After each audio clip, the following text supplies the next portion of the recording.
A mighty hero passed that day, but his greatest foe he was able to slay. He found one man who would also stay and keep evil standing at bay. With much honor, Beowulf was free, experiencing a hero's immortality. Before his death, he called for a burial, one that would fit a timeless hero. So passed the mighty Beowulf, but sorrow not, he had lived quite enough.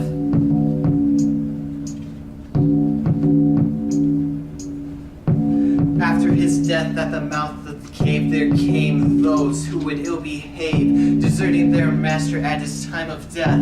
These foul men did not deserve their breath. Only after safety came did these men decide to remain. The faithful one did chastise them, telling them that they were no friends. And with sorrow upon his heart, he too knew that he must depart.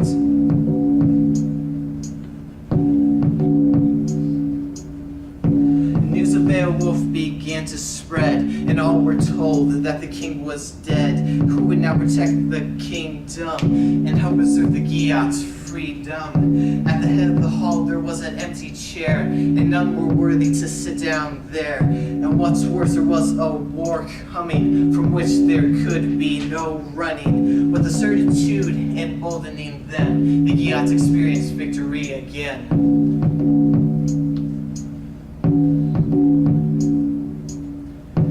After this war was said and done, and the final battle had been won, they looked to the burial of their lord and made it as grand as they could afford. He had been the face of their nation. In him and God they had found salvation. Only he could not save them from the evil that had truly come. The love of money had brought his death, and with their greed their fate was set.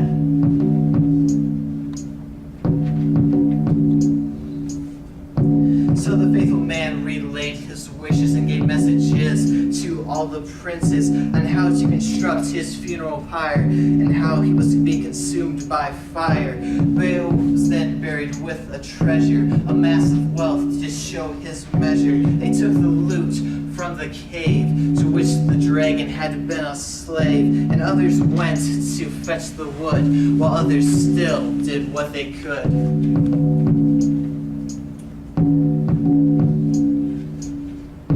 Took some worth to gather the priceless store and put it where it would be no more. And the Geats built a great pyre and stacked it with treasure higher and higher. Upon the height they lit the flames and burned the savior of the Danes. The weeping was ever so loud, from the lowly pleasant to the mighty proud, wailed aloud for their lord's decease. Every heart was filled with grief.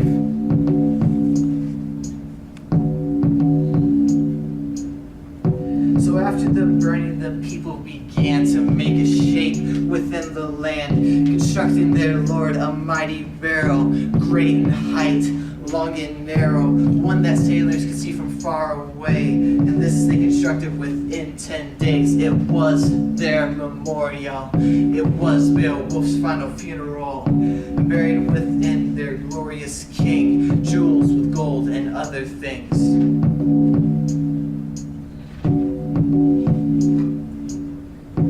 12 warriors rode around the tomb, chanting dirges filled with gloom, not knowing the doom that was yet to come. They would meet the end of their home. They thanked their lord for his greatness and honored him with faithfulness. The great nation would not be the same, for no other hero would ever come. Though their king certainly turned to dust, everyone will remember Beowulf, I trust.